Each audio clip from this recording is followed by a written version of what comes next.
आज की कहानी है तेरी यादों का शहर, मोहब्बत की मुकम्मल कहानी। शाम की धूप धीरे धीरे स्टेशन की पटरी पर फैल रही थी।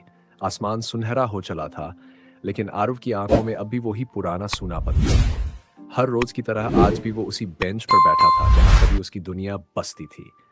आने जाने वाली ट्रेनें, भागते लोग, बच्चों की हंसी, ये सब उसके लिए अब सिर्फ एक शोर बन गए थे। उसकी निगाहें खाली थीं, पर उसके दिल में एक तूफान पल रहा था। माया की यादें, आरव की और माया की पहली मुलाकात कॉलेज के लाइब्रेरी में हुई थी। माया हमेशा चुपचाप किताबों में खोई रहती और आरव वो बस उसे देखता रहता। माया की आंखों में कुछ अलग था, एक गहराई, एक दर्द जो उसने किसी से बांटा नहीं था। आरव भी कुछ ऐसा ही था। दोनों की दुनिया अलग थी, लेकिन टूटे दिलों की जुबान एक सी होती है। धीरे धीरे कुछ न कहने वालों के बीच भी बहुत कुछ कह दिया जाता है, और यही हुआ आरव और माया के साथ। किसी भी रिश्ते की शुरुआत अक्सर छोटी छोटी बातों से होती है। माया की हंसी आरव को जिंदा लगने लगी थी, और आरव की खामोशियां माया को सुकून देने लगी थी।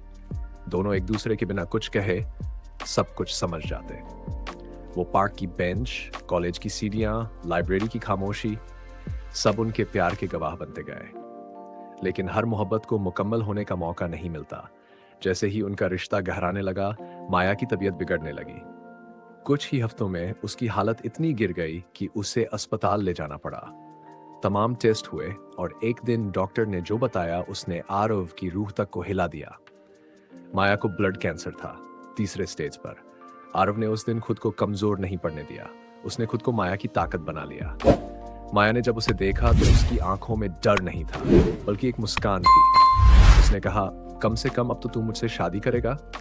आरव ने उसका हाथ थाम लिया और कहा, अब तो सिर्फ तुझसे ही करूंगा, इस जन्म में भी और हर जन्म में। शादी हो गई, लेकिन न मंडप था, न सजावट। अस्पताल के उस सफेद कमरे में 2 दिल एक हो गए। गवाह बने कुछ डॉक्टर, कुछ नर्सें और ऊपर वाला। शादी के बाद के दिन एक एक करके काटने जैसे हो गए।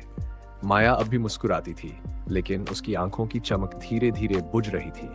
वो जानती थी कि वक्त कम है, पर हर दिन वो आरव को थोड़ा और जीना सिखाती रही। एक रात जब बाहर तेज बारिश हो रही थी और बिजली की गड़गड़ाहट कमरे में गूंज रही थी, माया ने आरव का हाथ थामा और कहा, अगर अगली जिंदगी मिली तो मैं तुझे ही चाहूंगी। वादा कर, तू मुझे याद रखेगा, पर तू टूटेगा नहीं। आरव ने आंसू छुपाते हुए सिर हिला दिया। सुबह होने से पहले ही माया की सांसें थम गई। नन कोई शोर, नन चीख, बस एक सन्नाटा। आरव ने उस दिन कुछ नहीं कहा, रोया भी नहीं। वो बस माया के चेहरे को देखता रहा, जैसे उस सन्नाटे में ही उसकी पूरी जिंदगी सिमट गई हो। माया चली गई, लेकिन आरव वहीं रुक गया, वक्त की उसी पटरी पर जहां वो दोनों साथ चलते थे। अब हर रोज वो उसी स्टेशन जाता है, उसी बेंच पर बैठता है। ट्रेनें आती हैं, लोग जाते हैं, जिंदगी चलती रहती है, लेकिन आरव वहीं रुका है, माया की यादों के शहर में।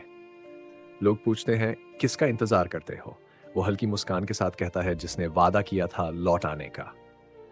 आरव की जिंदगी अब किताबों में, माया की पुरानी चिट्ठियों में और उस गुलाब में सिमट गई है जिसे वो हर रोज उसकी तस्वीर के पास रखता है। उसने जिंदगी से कोई शिकायत नहीं की, लेकिन अब उसे जीने की ख्वाहिश भी नहीं रही। कभी कभी वो अपनी डायरी में माया को खत लिखता है, प्रिय माया, आज फिर से वही स्टेशन देखा। आज फिर एक लड़की वही किताब पढ़ती दिखी जो तू पढ़ा करती थी। एक पल के लिए लगा तू वापस आ गई है, पर फिर ख्याल आया तू तो अब यादों की मुसाफिर बन गई है। तुझसे फिर मिलने की उम्मीद अब भी है, शायद किसी अगले जन्म में, किसी और शहर में, किसी और कहानी में। और यूं आरव की अधूरी मोहब्बत एक मुकम्मल याद बन गई, एक ऐसी कहानी जो खत्म होकर भी कभी खत्म नहीं होती। अगर आपको हमारी कहानी पसंद आई हो तो एक प्यारा सा लाइक जरूर कीजिए। अपने दिल की बात कमेंट में लिखना मत भूलिए। और हाँ, ऐसी ही दिल को छू जाने वाली कहानियों के लिए चैनल को सब्सक्राइब कर लीजिए। बेल आइकन दबाना न भूलिए ताकि अगला हिस्सा सबसे पहले आप तक पहुंचे। इस वीडियो को अपने दोस्तों के साथ शेयर भी जरूर कीजिए। शुक्रिया, आपका वक्त और प्यार हमारे लिए बहुत कीमती है।